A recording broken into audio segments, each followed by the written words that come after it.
10th ITI పూర్తయి ఉంటే చాలు, ఇంటర్వ్యూ లేదు, ఎగ్జామ్ లేదు, 2094 ఉద్యోగాలండి. అంటే మార్కులను బేస్ చేసుకొని ఇచ్చేస్తారు. నార్త్ వెస్టర్న్ రైల్వే అంటారండి. ఇక్కడ రాజస్థాన్ జైపూర్లో ఉంది. మరి అది మాత్రం చెక్ చేసుకోండి ఒకసారి. జైపూర్, జోధ్పూర్, బికనీర్ అలా ఉంటాయి కదా డివిజన్స్. అన్ని చోట్ల కూడా ఐటీఐ వాళ్ళకి అప్రెంటిస్లు ఉన్నాయి. గుర్తుంచుకోండి. 24 ఏళ్ళు లోపు ఉంది నాకు వయసు, ఐటీఐ అయిపోయింది. అది మేజర్ ట్రైల్డ్ అన్నీనండి ఇక్కడ ఇచ్చేస్తున్నాను. మిగిలిన అన్ని డీటెయిల్స్ ఇస్తున్నాను చూడండి. అన్ని మేజర్ ట్రైల్డ్ ఇక్కడ ఫిట్ అవుతారు అన్నట్టు. అలాగే 24 అన్నాను, కానీ ఇక్కడ ఓబీసీలకి 3 సంవత్సరాలు, ఎస్సీ ఎస్టీలకి 5 సంవత్సరాలు రిలాక్సేషన్ ఉంది కదా, అది కూడా ఇక్కడ అప్లై అవుతుంది. ఇంకా రిజర్వ్డ్ కేటగిరీస్కి ఫీజు ఏమి పెట్టాల, అప్లికేషన్ ఫీజు అండి. మిగిలిన వాళ్ళకి కాస్త 100 రూపాయలు పెట్టారు, అది పెద్దగా పట్టించుకోవద్దు. సో మరి నాకు ఐటీఐ అయిపోయింది, అప్రెంటిస్ చేయలేదు, రైల్వే లాంటి చోట చేస్తే మంచి భవిష్యత్తు ఉంటుందని కొంతమందికే తెలుసు. ఎందుకు, అక్కడ మంచి నెట్వర్కింగ్ ఉంటుంది, మంచి అవకాశాలు ఉంటాయి, భవిష్యత్తులో అలాంటి ఉద్యోగాలు ఎత్తుక్కోవడానికి ఈజీగా ఉంటుంది, వెయిటేజ్ కూడా ఉంటుంది కదా ఆ సర్టిఫికేట్స్కి.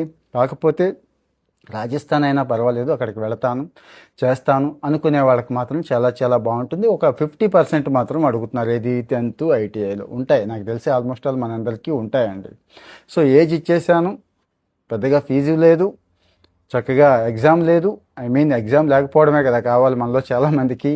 సో ఈ అవకాశాన్ని వదులుకోవద్దు. సమస్యల్లా ఏంటంటే రేపటితో లాస్ట్ డేట్ అండి. ఇప్పుడు పోస్ట్ చేసేస్తున్నాను, అందుకే వరుస పెట్టి ఏది ఉంటే అది పోస్ట్ చేసేస్తున్నాను. గతంలో చాలా కాలం అయిపోయింది చెప్పి, అయినా ఎందుకైనా మంచిది, కొంతమంది మిస్ అవుతున్నారని మళ్ళీ చివరి రోజు ముందు రోజు పోస్ట్ చేస్తున్న కారణాలు అవే. సో అపారమైన అవకాశాలు ఐటీఐ చదివిన వాళ్ళకి, టెక్నికల్ వాళ్ళకి ఉంటున్నాయి, అన్నీ ఇస్తున్నాను. ఇక విదేశాలకి ఏది ఖతార్కి చెప్పాను 3 లక్షలు ఇస్తున్నారు, ఏది 2.5 లక్షలు 3 లక్షల మధ్య ఇస్తున్నారు. జర్మనీ చెప్పాను, ఏది వీళ్ళే technical background, ITI, diploma, engineering, nursing అందరికీ ఇస్తున్నాం కదండి. అది కూడా గవర్నమెంట్ ఇన్ఫర్మేషను, రిలయబుల్ ఇన్ఫర్మేషన్ మాత్రమే ఇస్తున్నాము. అలాంటిదే ఇది కూడా. అవకాశం వదులుకోవద్దు. అంటే ఏదైనా మంచి ఉద్యోగంలో ఉండి మంచి సంపాదనలో ఉన్న వాళ్ళు వద్దు, కానీ ఖాళీగా ఉన్నాను, ఐటీఐ అయిపోయింది, దీని మీద కెరీర్ బిల్డ్ చేసుకోవాలనుకుంటున్నాను, అంటే రేపు జపాన్, జర్మనీ వెళ్ళాలనుకుంటున్నాను, లేకపోతే గవర్నమెంట్ ఆఫ్ ఇండియాలో భవిష్యత్తులో పోస్టులు కొట్టాలనుకుంటున్నాను అనే వాళ్ళకి, ఈ టెక్నికల్ బ్యాక్గ్రౌండ్ ఉన్న వాళ్ళకి, ఐటీఐ ఉన్న వాళ్ళకి ఇది చాలా చాలా చాలా బాగుంటుందని నా ఉద్దేశం. అంటే మీలో చాలామందికి ఉపయోగపడకపోవచ్చు, కానీ మీరు ఇంకొకరికి ఉపయోగపడొచ్చండి. ఎందుకు, ఒక సోషల్ కాజ్ కోసం షేర్ చేసుకుంటున్నాం ఇలాంటివి.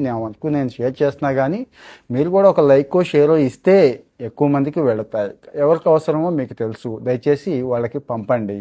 ఇంక ఇలాంటి జాబ్ న్యూస్ అన్నీ, గవర్నమెంట్ ఆఫ్ ఇండియా అన్ని రకాల జాబ్ న్యూస్, స్కిల్స్, ఇంటర్న్షిప్స్, చదువుకు సంబంధించినవన్నీ చెప్పుకుందామండి. ఫాలో అవుతూ ఉండండి. Thank you.